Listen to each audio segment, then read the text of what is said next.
Bonsoir, chers camarades. Voici enfin la vague 5. Oui, c'est vrai, je ne vous ai pas oublié, elle a un petit peu tardé. J'avais prévenu que j'allais prendre un peu plus de temps entre les vagues et je vous ai pas menti. Je vais continuer sur cette voie-là.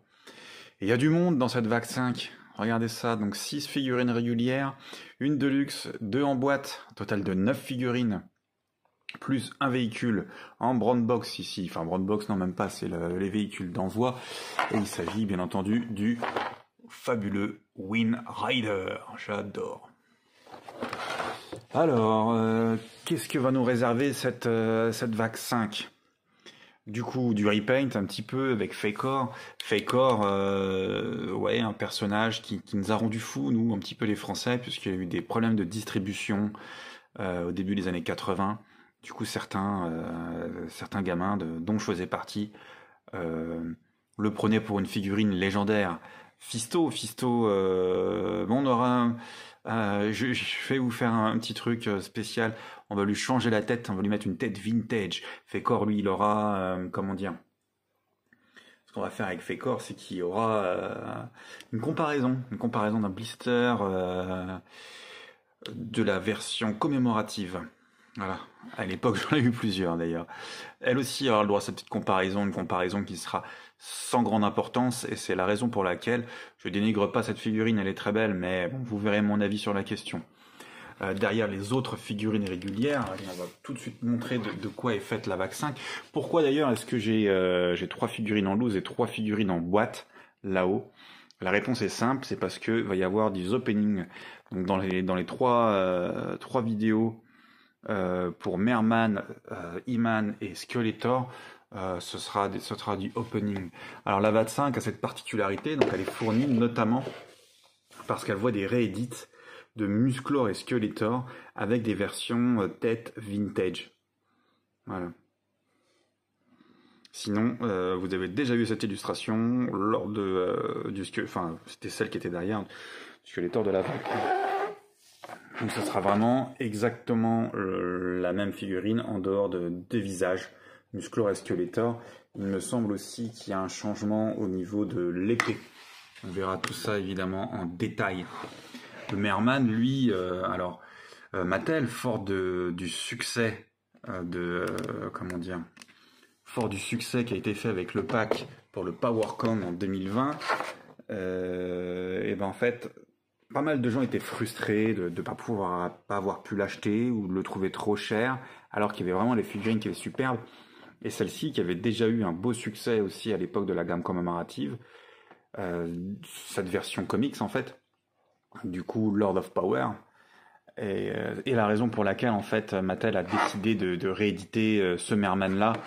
On aura aussi par la suite, dans d'autres vagues, la version Beastman.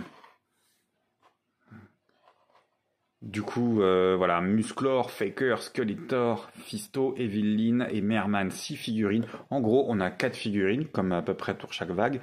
2 réédits, ce qui fait 6. On a une Deluxe, et on va aller vers Sistram pour la Deluxe. Tiens d'ailleurs, une petite question, Merman, est-ce qu'il a la même... il bénéficie d'un nouveau cardback, ça c'est vraiment la classe, ok. Avec Tila en blonde, ça, ils auraient dû la sortir sur une licorne. Ça, c'est dommage. Moi, j'attends ça. Ça me plairait bien d'avoir une licorne chez Motu Origins. Le fameux Buzzo Hordak.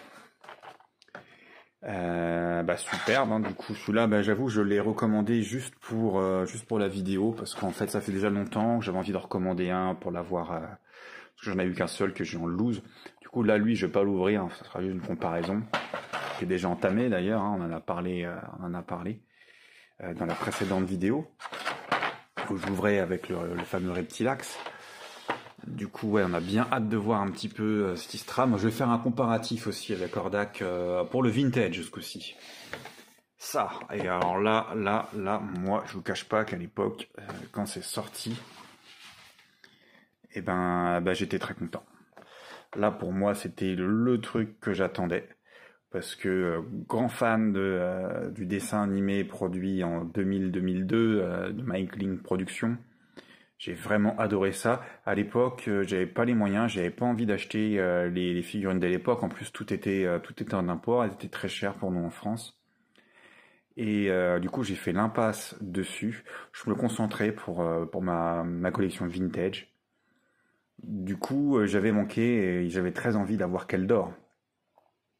Parce que voilà, et même Chronis. Euh, Ces personnages-là, je les trouvais super. Et j'ai même à une époque où j'ai failli me faire mon Keldor à moi en version vintage.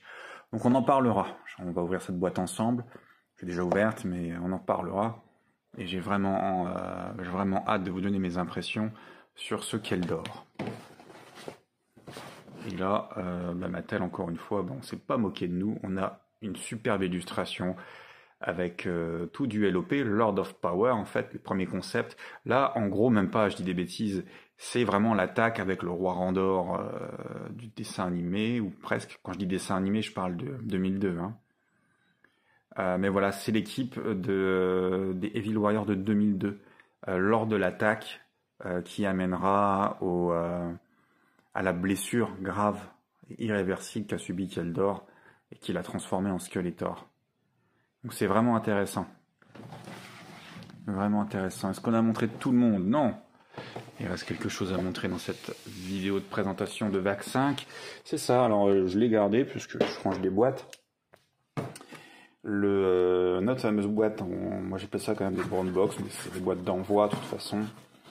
Le Wind Rider, hop. Alors j'en avais pas eu deux, hein, simplement. J'ai reçu ce carton-là, il y avait un Wind Rider dedans, j'étais content, c'est ce que j'avais commandé. Et on va faire autrement. Hop. Je vais quand même vous le présenter rapidement. Du coup, je conserve et dedans, avec, je mets aussi très souvent pour en arranger la boîte de.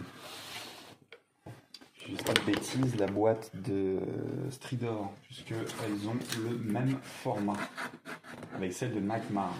On pourrait très bien mettre Nightmare et Stridor dans une seule boîte comme ça, mais on va pas le faire parce que Nightmare a sa propre brown box. Voilà un peu à quoi ressemble notre Wind Rider. Et là, j'étais plutôt content et on va refaire l'opening ensemble, bien qu'il a déjà été ouvert. Vous voyez, il y a des ailes, normalement elles apparaissent derrière. Là, c'est pas le cas, je les ai mis derrière l'insert bleu. Mais moi, je l'ai pas eu quand j'étais gamin en fait, et même après, j'ai jamais eu Wind Rider vintage. J'en ai vu plusieurs à droite à gauche. Il m'a jamais attiré. Donc je me suis pas forcé, hein, je l'ai pas acheté. Mais là oui, là de toute façon moi les Origins c'est du full set et on verra tout ça en détail. Ça sera en fin de gamme hein, bien entendu, donc je sais pas trop, faut compter 1 ou 2 semaines encore pour voir le Wind Rider. Et normalement, hein, comme à chaque fois quand je présente une gamme, on aura tout ça, les vidéos quotidiennes. Ah, là aussi, c'est dynamique comme illustration. On voit vraiment pas mal de choses. Et on nous annonce vraiment le Wind Rider de chez Skeletor. Ah, ce personnage-là aussi. Ouais, je vais faire une étude dessus, hein, parce que c'est pas la première fois qu'il apparaît. Il est déjà sur le Château des Ombres, lui. C'est encore un des délires artistiques d'Axel Jiménez. Là, ça c'est quelque chose qu'on lui a commandé, c'est sûr.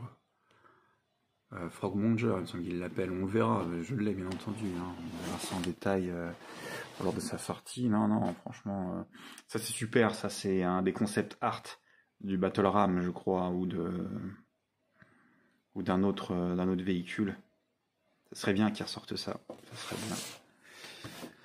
Et derrière, hop, encore lui, décidément.